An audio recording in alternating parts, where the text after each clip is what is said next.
Low pass filter single সাপ্লাইয়ের জন্য আনতে।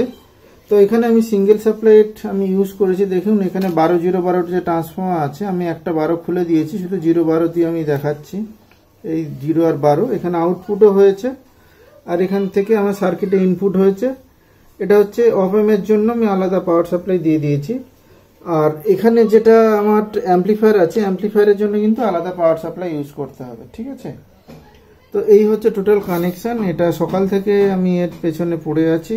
এরপরেও আমি আর একটা সিঙ্গেল সাপ্লাইয়ের জন্য নিয়ে আসবো। এখানে সার্কিটে আমি কিছু কিছু অংশ আমি বলে দেবো, সার্কিট ডিজাইনও আমি দেখিয়ে দেবো কিভাবে সার্কিট বানাতে হয়েছে। আপনারা যদি পুরো সার্কিট না দেখে শেখেন তাহলে আমার কিচ্ছু করার নেই, শুধু সার্কিটই মানে কপি করতে পারবেন, নিজে কিছু আর করতে পারবেন না। তো বারবার করে বলছি সার্কিট পুরোটা দেখুন। আমি সব জায়গায় কিসের জন্য কি হয় না হয় আমি পুরো সার্কিটে বলে দিই যে এই পার্টটা লাগালে কি হবে আর না হবে।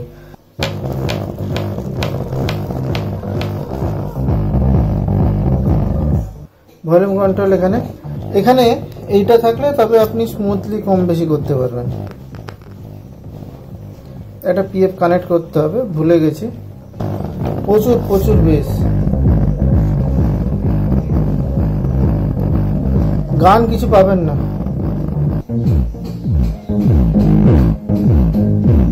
ভালো অ্যাম্পলিফায়ার হলে আপনি আউটপুট ভালো পাবেন। তবে হ্যাঁ, এখানে কিন্তু পাওয়ার সাপ্লাই অ্যাম্পলিফায়ারের জন্য আর এই এর জন্য আলাদা আপনাকে ইউজ করতে হবে। আপনারা একটাতে করে দেখবেন এর আউটপুট রেজাল্ট কি আছে। বাসের জন্য এটা আমরা ইউজ করব 0-12 ভোল্ট সিঙ্গেল সাপ্লাই। এটা সার্কিট। অনেকেই প্রশ্ন করে যে আমি শুধু 4558 আইসি নিয়ে দেখাই কেন। তার কারণ হচ্ছে আমার কাছে 4558টা আছে তাই দেখাচ্ছি।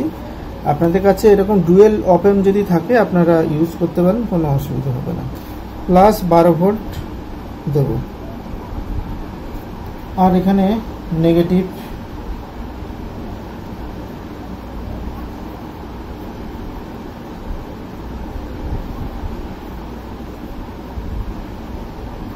গ্রাউন্ড। সিঙ্গেল সাপ্লাই চালানোর জন্য ফার্স্টে এটাকে কি করব না, এই 3 নাম্বার পিনে আমাকে ভোল্টেজ ডিভাইডার বানাতে হবে। ভোল্টেজ ডিভাইডার কীভাবে বানাতে হয় দেখিয়ে দিয়েছি।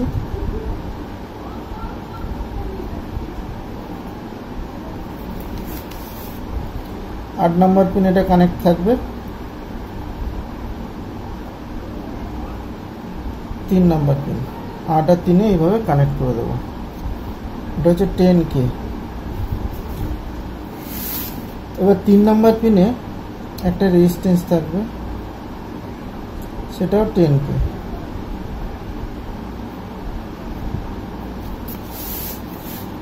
তাহলে এই যে নেগেটিভ প্রান্ত আর এখানে পজিটিভ প্রান্ত আছে, তার মাঝখানে এটা হচ্ছে গ্রাউন্ড হয়ে গেল। এটা হচ্ছে ভোল্টেজ ডিভাইডারে কাজ করবে।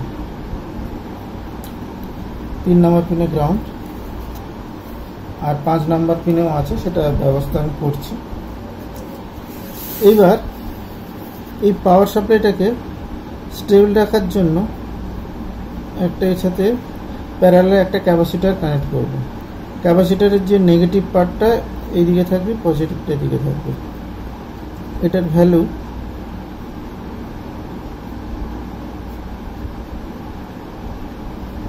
100 mmp 50 ভোল্ট।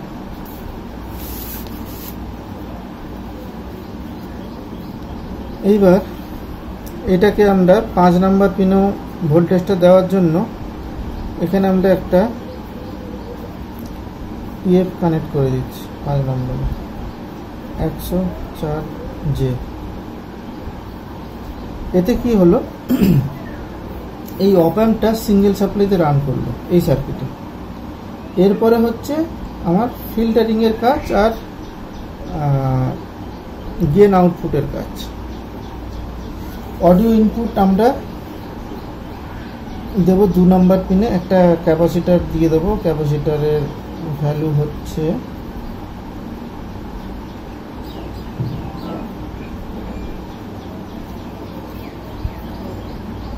মাইনাস, এটা প্লাস 4.7 UF 4.7 MFD 50 ভোল্ট বা 25 ভোল্ট দিতে পারে। আর এখানে কি হবে, দুটো রেজিস্ট্যান্স থাকবে। অডিও ইনপুট দেবো, এটা 22K থাকবে রেজিস্ট্যান্স, এটা 22K, এটা আর এল, লেফট আর রাইট ইনপুট হবে। যদি আপনাদের মনে হয় না একটু গেইন কম হচ্ছে, তাহলে এইটার মান দুটোকে কমাতে পারেন, একসাথে কমাবেন। ওকে, 2 নম্বর পিনে ঢুকে গেল। এবার 2 নম্বর পিনে আমরা ফিডব্যাক রেজিস্ট্যান্স দেব 47K ফিডব্যাক রেজিস্ট্যান্স দেব। আর অডিও ফিল্টারিং এর জন্য এখানে একটা পিএফ কানেক্ট করব,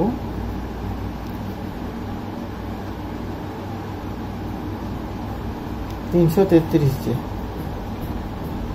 তাহলে আমার এখানে একটা ফার্স্টে এই ফ্রিকোয়েন্সিটা রেডি হয়ে গেল। এখান থেকে আমার আউট হবে এই থেকে 1 নম্বর থেকে। এই 1 নম্বর থেকে যে আউট হবে সেটা আমরা নিয়ে যাব কোথায়, এই 5 নম্বর পিনে ইনপুট করব। ঠিক আছে, এই 5 নম্বর পিনে ইনপুট করব। এটা সরাসরি করব না, এই 1 নম্বর পিন থেকে একটা 10K রেজিস্ট্যান্স নেব,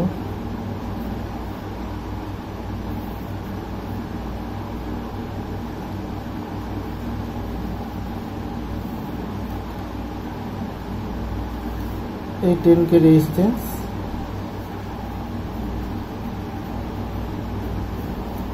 এখানে কানেক্ট করে দেবো, 10K রেজিস্ট্যান্স। ঠিক আছে, এই 6 আর 7 আমরা এইভাবে শর্ট করিয়ে দেবো। এই 6 আর 7-এর ভ্যালুটা যত বাড়বে, মানে রেজিস্ট্যান্স যত আমি বাড়াবো, তত কিন্তু ফিডব্যাক যে অডিওটা সেটা কিন্তু একটু চেঞ্জ হবে, সেটা আমি বলে দিচ্ছি।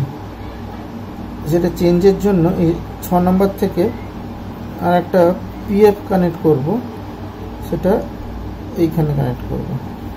এই দুটো 10K এর মাঝখানে কিন্তু এটা মনে রাখবেন। এই যে আউট হয়েছে 1 নম্বর পিন থেকে, যে আউট হয়েছে দুটো 10K হয়েছে, তার মাঝখানে এখানে কিন্তু এটা 224J 224J। আর অডিও আউট নেব আমরা এইখান থেকে,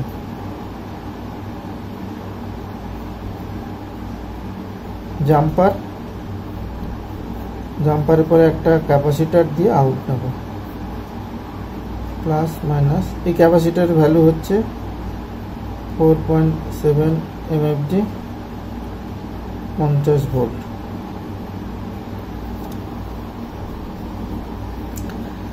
এটা আউট হবে, এটা আমরা করে দিলাম 1 নাম্বার, আর এটা করে দিলাম 2 নাম্বার,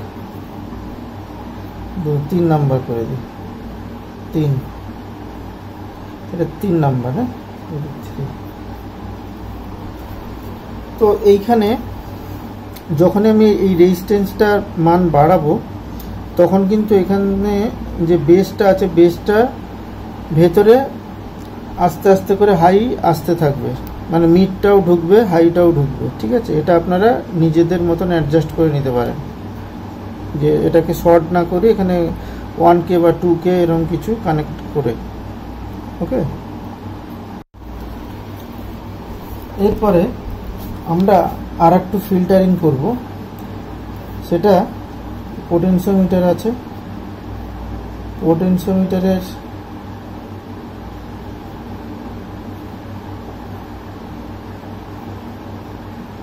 পোটেনশিওমিটারের কি করব, এই 3টে পিন আছে,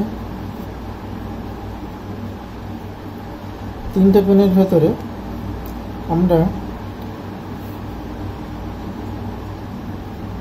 এখানে একটা পিএফ কানেক্ট করব, এখানে একটা পিএফ কানেক্ট করব। এই দুটো পিএফ হচ্ছে 104,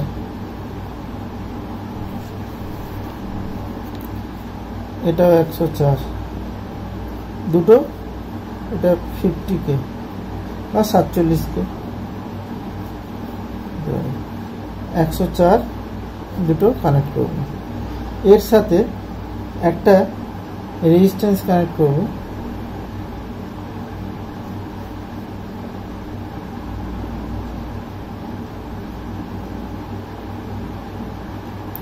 একটা রেজিস্ট্যান্স কানেক্ট করে দেবো, সেটা হচ্ছে 100K।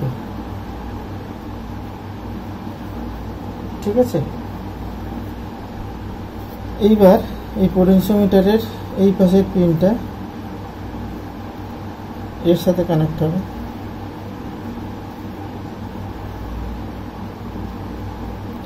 এই 1 নম্বর পিনে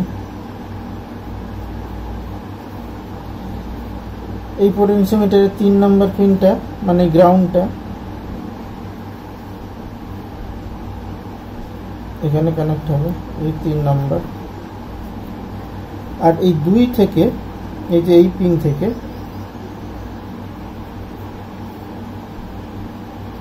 এটা 2 থেকে অডিও আউট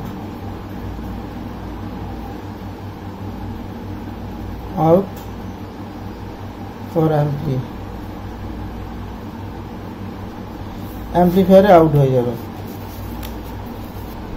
এটা আপনারা একবার বানিয়ে দেখতে পারেন। আমি এখানে কিন্তু আমি অ্যাম্পলিফায়ারের জন্য আলাদা পাওয়ার সাপ্লাই আর এই সার্কিটের জন্য আলাদা পাওয়ার সাপ্লাই আমি দেখিয়ে দিয়েছি, ভিডিওতে দেখেছেন। আপনারা একই পাওয়ার সাপ্লাই থেকে নিয়ে এটা করে একবার দেখতে পারেন, রেজাল্ট কি আছে আমাকে জানাবেন। তো সার্কিট রেডি করতে একটু দেরি হয়, সকাল থেকে আমি এই সার্কিট নিয়ে পড়ে আছি, এখন প্রায় 3টে বেজে গেছে সার্কিট কমপ্লিট করে আপনাদের ভিডিও বানাচ্ছি। আচ্ছা, এখানে হয়তো অনেকে বুঝতে পারবেন না, 0-12 যেটা আছে, যে 12 ভোল্ট, মানে দুটো তার থাকে, একটা হচ্ছে প্লাস একটা মাইনাস। তো প্লাস যে 12 ভোল্টটা আছে সেটা এখানে কানেক্ট করে দেবেন, আর যেটা আর একটা নেগেটিভ সেটাই 4 নাম্বার পিনে কানেক্ট হবে। ঠিক আছে, এই 4 নাম্বার পিনে।